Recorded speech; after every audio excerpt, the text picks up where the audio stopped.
All right.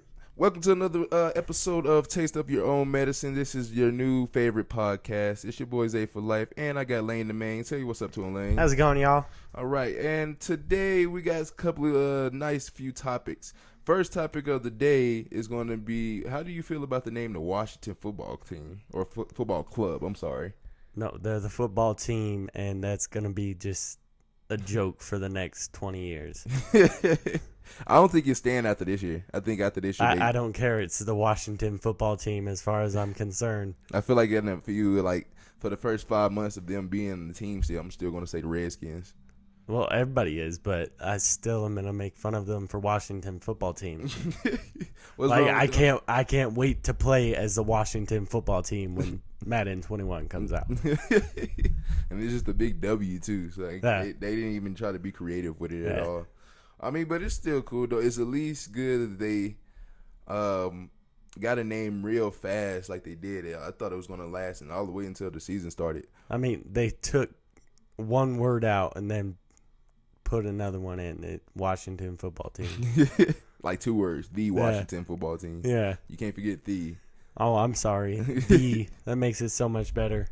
So with that also being said, do you feel like there should be other sports with the same or the similar type name with the Native Americans? Do you feel like they should change their name also?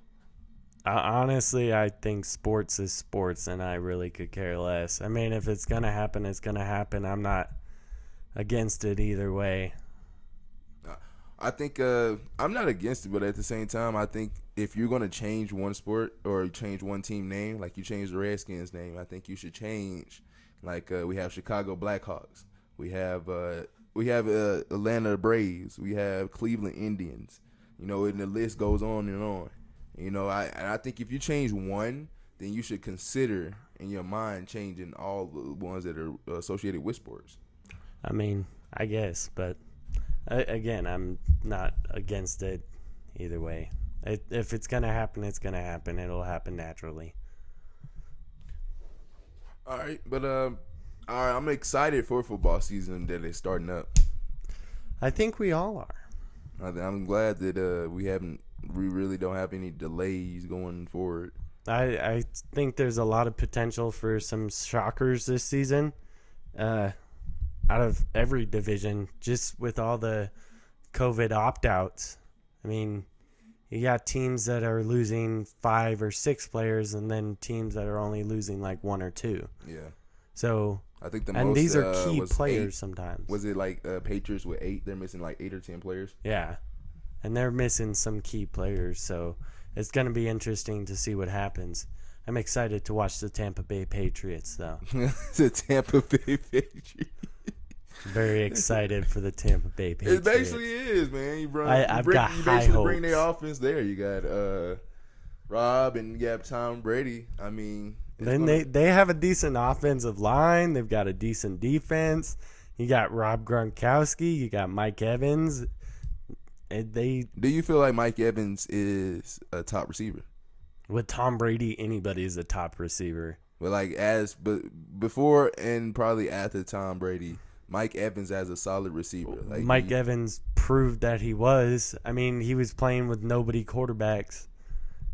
Except, I mean, Jameis Winston put up yards, but Mike Evans wasn't going to get anywhere with Jameis Winston. I don't think they would have got anywhere with those two together. But as just a flat out receiver, I don't know. I think Mike Evans is up there, but I don't think he's as not good as elite, it claims to be. He's not even the best receiver in his division. No. In that division, you've got too many good wide receivers. I think he's maybe top 10 in the league at most, but I'm not going to put him ahead of a lot of other dudes. I mean, he's productive, but he's not as explosive or dynamic as other wide receivers. Top 3 wide receivers right now. Top 3? In the league. Julio Jones, DeAndre Hopkins. I'm going to say Michael Thomas. Julio, D-Hop, and Michael Thomas. So, why those 3? I mean, Julio Jones is arguably the best wide receiver in the past 10 years. Yeah, for real. He's just elite. And it sucks that he'll probably never have a championship. But, I mean, Larry Fitzgerald isn't going to have a championship either. But, you know, sometimes that just comes with the territory. You can't carry teams. This isn't basketball. Only a few Mountain players can carry teams. Like, I feel like LeBron. I feel like Khalil Mack can probably help carry a defense in a team. He's done that in Chicago. Chicago was only carried by Khalil Mack and that defense. Yeah, and it wasn't just Khalil Mack though. You got Akeem Hicks. You got Danny Trevathan. You got Eddie Jackson. Like, you know, you got Chicago. I just want to acknowledge something. Chicago transformed Danny Trevathan. Danny Trevathan didn't do much with Denver, and then he came to Chicago and became a superstar. I think he's pretty good in Denver. The only reason I knew about him in Denver is because, you know, he's always been a hard hitter. And he's been a hard hitter, but he wasn't a couple of hits as productive. Did in Denver. But yeah, I feel you. I mean, he did. I mean, you go to another place, it might be the place has better cheesesteaks than this other one, or this place has better bathrooms. You never know. So he probably just blossomed into a perfect player in Chicago, which is good because I love Danny Trevathan. I think he's a top underrated linebacker that's in the league right now. Nobody talks about him enough. I mean, you got Akeem Hicks and this season he's gonna make Jackson, noise but though. Trevathan in that middle, you can't do nothing. Exactly. Trevathan's gonna make noise this season. Going to my top 3 receivers, I think my top 3 receivers would be Julio Jones, Odell Beckham, and Keenan Allen. Now, not a lot of people talk about Keenan Allen. Keenan Allen probably has the filthiest route running game in the game. Like, the dude gets open even when he's not open. Like D-Hop, he's covered, but his hands are so massive he can like catch over anybody. Michael Thomas, I mean, you're with the Hall of Famer in Drew Brees, which is no excuse on his part. He's still doing his thing. That dude is a dog. I would love to have him on my team, but I just think that, you know, having a Hall of Famer can bail you out in certain ways. I mean, go for like that he broke the record for the most catches in a season, and the one he broke was Marvin Harrison. But also think Marvin Harrison had Peyton Manning. Yeah. So it's easier to look great with a fantastic quarterback, but I don't know, man. I think I gotta see, just like I saw Marvin Harrison a little bit without Peyton Manning. We saw how that kind of folded out. I need to see Michael Thomas without Drew Brees, knowing that Drew Brees is not coming, not injuries, knowing Drew Brees is not going to be there, you know? Well, I mean, Drew Brees did get hurt for a little while last season. Yeah, that's what I'm saying. Like, I need to see him. Showed out. I need to see him taking Drew Brees away from injury, like, it's different because, you know, as a player, as a team, as an organization, you know eventually he's coming back.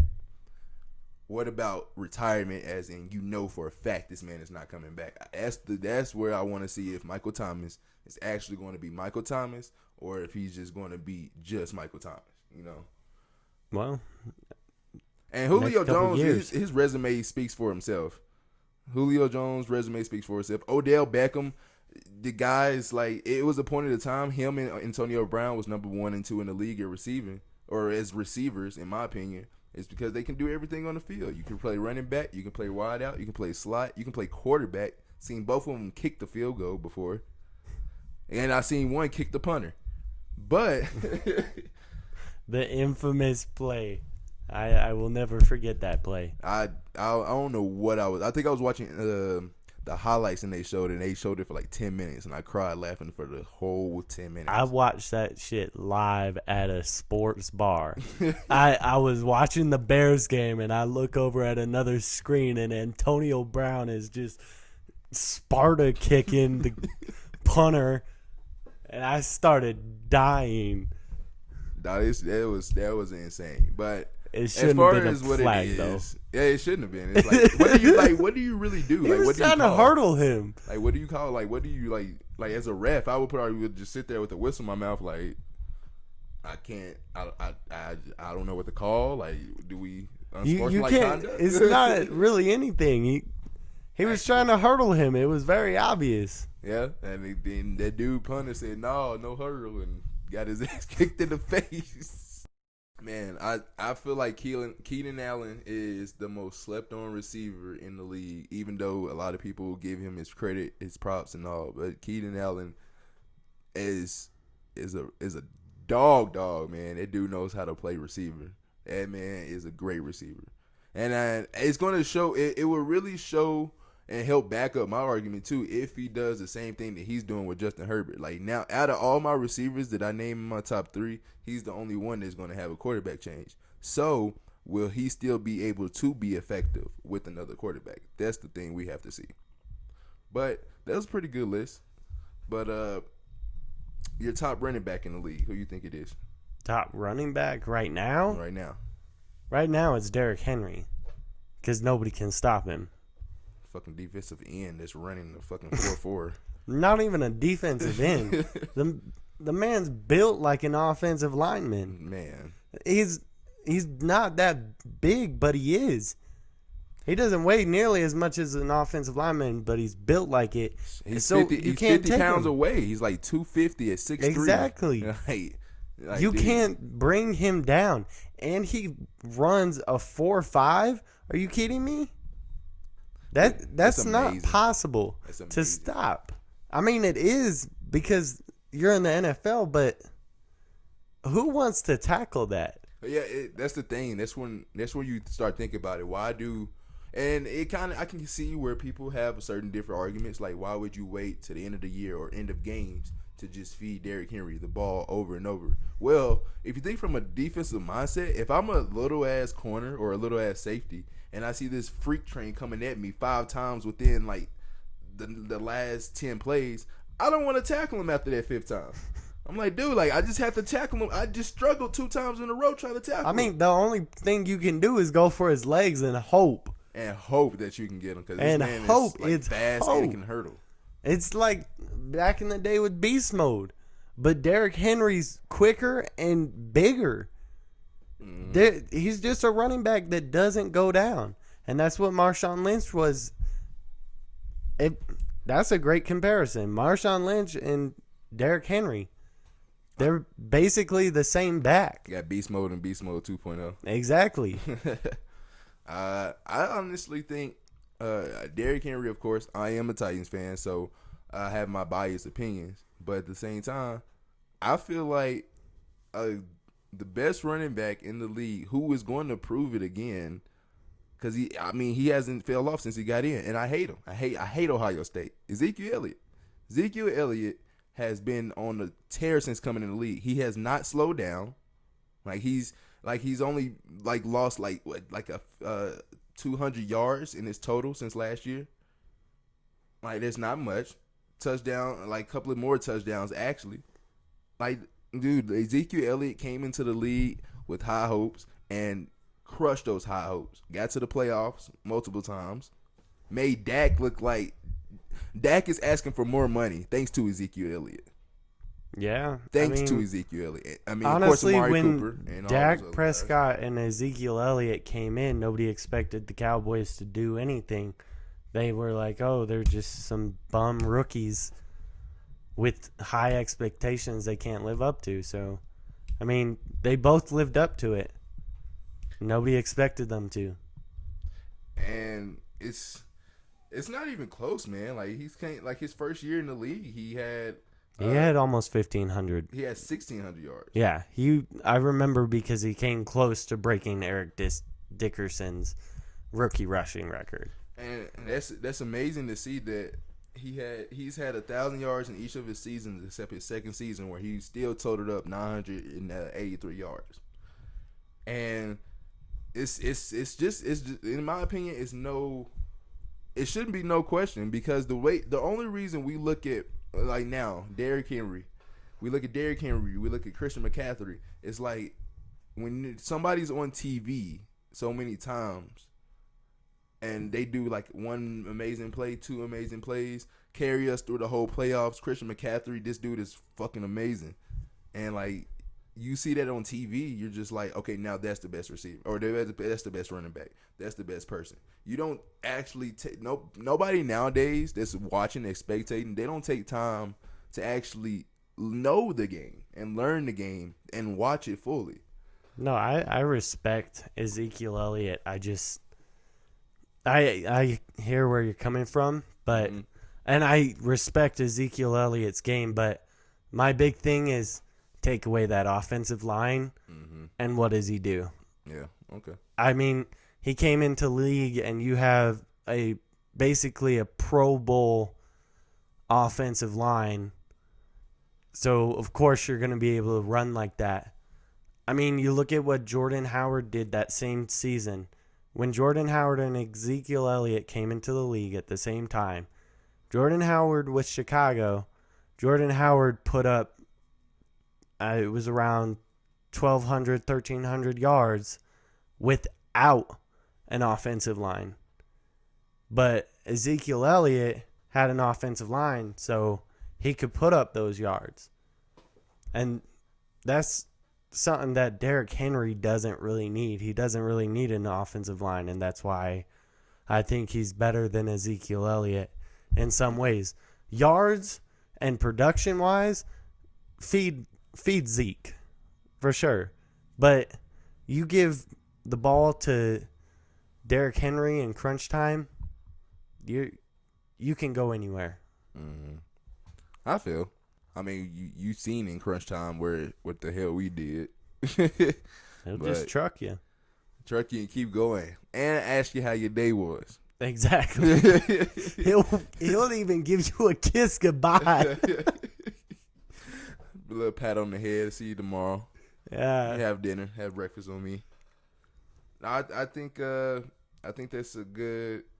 I think that's a good thing for us though, man. Like, as a Titans fan, man, this past 4 years of going 9-7, looking into the future, is bright, and I pray. I mean, like, at this point, I'll take 8-8. Like, damn, like, can we get something other than 9-7? Like, I feel like in my prediction, my whole prediction, I think Titans go 11-5 next year. I'm not gonna make any real predictions until we get into preseason and stuff, because I know I can understand your situation as a Chicago fan. You know, you got a quarterback kind of duel in Chicago. You still waiting on about that. You still waiting on Nax and injury, so I can understand a little bit of you trying to wait. But me, I know my quarterback. I know the team that's coming. I'm not making any predictions for any Super Bowls or playoffs or anything, because it's unpredictable this season. It's like you've got your top teams, but some of these top teams could lose key pieces at any point in the season. You don't know who's going to go down with COVID and when. If it happens, you're talking about losing one of your key pieces. Isn't that funny that going down with COVID is about to be like an everyday norm now? Yeah, exactly. Like, this isn't normal injuries. It is, but it isn't. Like, this, it's going to happen. We just don't know when. So making a prediction now is pointless. You don't know what's going to happen this season. I think that's what's going to make this season either good or really bad. Really, in all honesty, you never know. Even before this happened and before injuries, period. It's like you never know what's going to happen in the NFL season. I mean, usually you can make a prediction though. Like last season, I could make a prediction and say, yeah, I think these teams have the best chance. Injuries aside. Last year I thought Patriots was going to the Super Bowl again. I did too. I think we all did. Just the way. I mean, you can never not say. Especially looking at that first round, it was us versus them. I said, yes, the Patriots going to Super Bowl again. They about to win versus us, go everywhere else, and kill everywhere else. But I think last season it was easier just because we didn't have that other aspect of COVID. Yeah, you got to keep in mind injuries, but when you look at a season, you're not really looking at injuries. You're making a prediction based off of no injuries at all, you got the full roster. But this year, having a full roster and healthy players all the time is not a guaranteed at all. No, not It's at all. less likely now than it was before. And which is sad, man. Like I feel like with better technology now, better medicine, better knowledge for everything that's going on, how are our athletes getting hurt like so easily? How are they what are their minds going through nowadays? Because I can understand like I said, more technology, and with that, like these kids are. I've seen a high school basketball player named Imani Bates. In my opinion, he should go to the league tomorrow. He's only like 16, 17 years old. He is one of the best high school basketball players that would ever come out of high school, in my opinion. But for him to already be that, like, social media famous at 16 and 17, and before you even touch the league, like that is unhealthy for these kids. Because you get like a perfect example is Lonzo, which is going to be, in my opinion, LaMelo Ball. Those kids had so much clout in high school that people followed them like they was fucking celebrities, like Keeping Up with the Kardashians. Yeah, I think the And problem with that at is the league. you have to live up to that hype, and that's so hard. Only certain people can live up to that hype. Everybody can't be LeBron. Everybody can't be like right now Zion. And Lonzo Ball, the big problem with that, and I always hated it, was his dad, LeVar Ball. Biggest shit talker. I'm telling you, the man could probably sell stadiums. He could sell you anything just because he's that loud.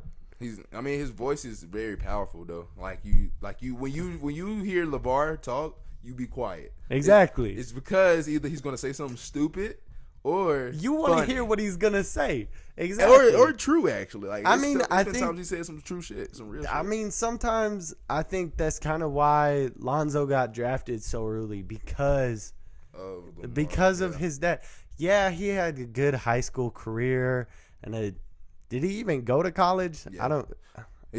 Yeah, he played for UCLA for a little bit, and then he did decent there, but still, if it wasn't for his dad, would he really have gone so early? Mm-hmm. I mean, I think he would have gone later rounds. I think there was better players that should have gone ahead of him. When he got picked second, we was able to get Jason Tatum. So I think we did. We won that deal. That's what I'm saying. Like, better talents were available after the fact. Exactly. It's funny. Markelle Fultz and Lonzo Ball both don't play for their teams they got drafted by. They was the number one and number two. And Jason Tatum is the only top three in that draft to be with the same team, and we better re-sign this man. Like, we have to. It's no other way. The main thing that makes me so angry with people, with organizations, fans, and like just everything associated with sports now is nobody has patience. Nobody has patience. This past offseason in baseball, Bryce Harper signed a big ass contract with the Phillies, and within this year, fans was ready to cut him because he wasn't playing like Bryce Harper. I was like, dog, he just signed there. He got a shitty ass team in Philly, and you want him to turn around within a season? Like, that's not gonna happen. Like, we know how great Bryce Harper is, but dog, he's not turning. Nobody's turning no Phillies around in the season. No, signing Bryce Harper, big deal for the Phillies, but Bryce Harper can't carry a team like that. Baseball isn't a game where you can carry a team because you're not going to hit home runs every single game. Every single time you're at bat, you can't hit a home run. Exactly. You're probably not even going to hit the ball. Exactly. It's not a guarantee.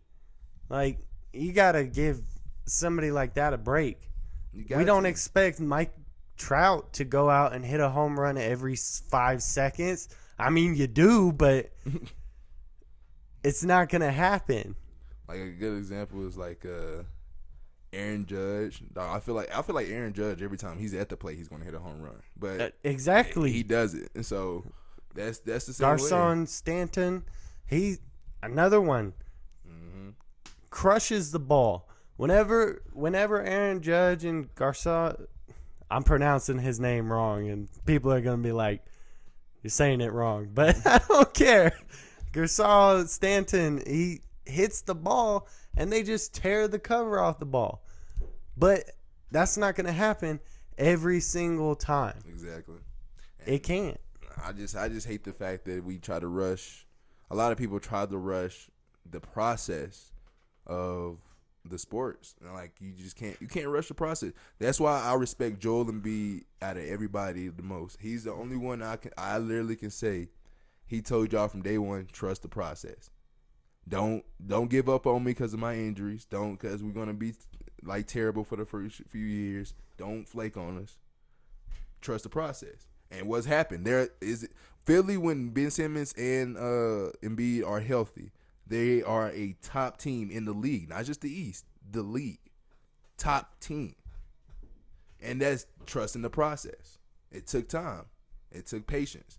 And that's why I respect Joel Embiid and that 76ers organization so much for doing that. I respect also the Atlanta Falcons organization for not firing Dan Quinn. If you would have fired Dan Quinn, I think Matt Ryan, it would be out of a job next year. Dan Quinn saves Matt Ryan. I mean, of course, Kyle Shanahan, but Dan Quinn saved Matt Ryan's career. And Matt Ryan would be with a different team right now. Right now, if it wasn't, especially for that Super Bowl run, but like those 2 years before that Super Bowl run where they were still on the tear, man. Oh man, Dan Quinn killed that. And I respect Atlanta Falcons so much for like not giving up on that. Trust that process. You can't be good every year. Sometimes you're gonna take a slope. Sometimes you're gonna take a fall. Maybe a hard fall. There can't be. You're not gonna be a 1990s Bulls team or Cowboys 1990s exactly, or a Patriots team where you win 2-3 Super Bowls. It's not gonna happen. You can't expect your team. Most teams, you win a Super Bowl and then you go another 40 years without one. Mm-hmm. Just accept the Super Bowl. All right, time for the last quotes, and this is going to be a thing we call Real Talk or BS. In less than a couple of months, we are going to see Roy Jones Jr. fight Mike Tyson in a boxing match, expedition boxing match. I've heard some silly story that they are saying that knocking out is banned. I hope that's fake, because how can you box without not trying to knock somebody out? Mike Tyson not being able to knock somebody out, then what's the point? What's the point? I don't even want to buy a ticket. I want to see Mike Tyson knock somebody out. Again. Or bite somebody's ear at least. Shit. God. He might be ear tolerant or something. So what do you think? Do you think BS or real talk, Mike Tyson will win the fight? That's real talk. How can you count Mike? Have you seen Mike Tyson lately? Him training? Yeah. It's insane. It's insane. The man is 50 years old and moving at the speed he is. Yeah. And still has. Bro, I'm 25 years old, and I feel like every time I get out of bed, I gotta fucking pop like 1,000 Excedrins or like 1,000 ibuprofens because I'm fucking like my head's hurting, but back is hurting. I'm like, hops out of bed and starts beating on a punching bag or whatever, and he does it the same way he did back in the day. Mm-hmm. I don't think. That's a conversation I would love to have my stepdad with, especially him being a boxing lover and he loves Ali and Tyson. I think it's gonna be. I think it's real talk. He beats him, but real talk or BS. You think Roy Jones Jr. is gonna put up a fight? I mean, it's a boxing match. But do you think he's gonna put up much of a fight? If he doesn't put up much of a fight, I don't think as long as Mike Tyson knocks him out, we will be happy. But otherwise, there's no point in a fight if Roy doesn't put up a fight. I think it's BS that he puts up even half a fight. I don't know. I haven't really seen any of his training videos. I seen like a couple, and he looks terrible. I mean, then it's a knockout in the first round. That's all we can hope for. Let me take that back. I'm not gonna say terrible. He wasn't terrible, but he wasn't. When you look at Mike Tyson at 50, you're like, damn. And when you look at Roy Jones Jr., you're like, he still got it. Like Mike Tyson, you're like, damn, this motherfucker can knock out a 30-year-old. Like Roy Jones, you're like, it makes you want that Floyd Mayweather versus Mike Tyson match. Oh no, that's a death wish for Floyd Mayweather. Are you tripping? That is a death wish. He would knock his little ass out. Oh, come on. We know that would sell big money, though. Oh, of course. That would sell big money. I will find a way to get that pay-per-view. And I don't even buy pay-per-view anymore. I don't even think a pay-per-view exists anymore. Just if somebody's listening to this, it's a good idea. Y'all want to make some money. Mayweather, Mike Tyson. Book it. I say 2022.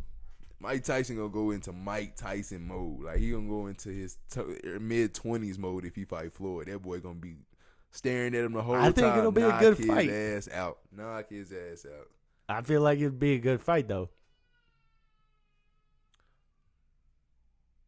Real talk of BS. Ravens go undefeated to the Super Bowl. That's a tough one. But based on the team, real talk. Because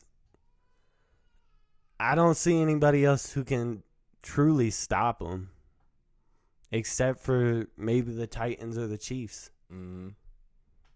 So just with the team now, before everything goes on in the offseason, right now, real talk, Ravens to the Super Bowl undefeated. Probably. I mean, and I'm not saying they're going to win the Super Bowl. I feel like it could be another Patriots situation. Mm-hmm. They'll run into their New York Giants. Mm-hmm. So I counter you with that and say BS. I think now on paper, of course, they're looking good. They look great on paper. They're undefeated. But, like, going through it, I think they'll lose at least more than 3 games this year. And losing more than 3 games, I don't even see them going to the Super Bowl. I don't know, because I said the same thing about Patrick Mahomes.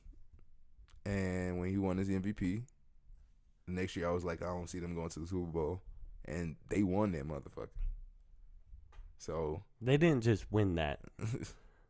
They came back and won. They took it, waved it in our faces, and then won it. But at the same time, I think it's BS. I don't think they go undefeated. I don't think they go to the Super Bowl. I think Lamar Jackson is still going to be Lamar Jackson. It's going to have probably. I actually see close to 5,000, if not 5,000 yards from this season passing actually, and I see 1,000 yards rushing added to that. I think he can do that. But Super Bowl, I don't know. That's almost 7,000 yards. I mean 6,000 yards. Mm-hmm. Maybe like total offense period as a quarterback. That's insane. Michael Vick of course had 1,000 yards rushing, but he's never close. He's never even tapped into 4,000 or 4,500 yards passing. Like for Lamar Jackson to come on and do 5,000 yards passing with 1,000 yards rushing, I think they can. Now I think that's real talk. That's real talk. I think that'd solidify him as a starting quarterback if he's not already solidified. I say you would think so, huh? You think he's already solidified? Yeah, I mean, if he's not already solidified, that just goes and adds to it. A quarterback that can do both. Mm-hmm. Yeah. No, sign him. All right, then. Thank you, everybody, for listening. Taste of your own medicine. We will be back shortly. So don't miss us too much, okay? Also, Lane, I just want to let you know, Titans will beat your Chicago Bears in the regular season this year. We will win 30-21. So I would love to see your face after I take that picture. Thank you, guys. We will see you guys soon, all right? Thank you.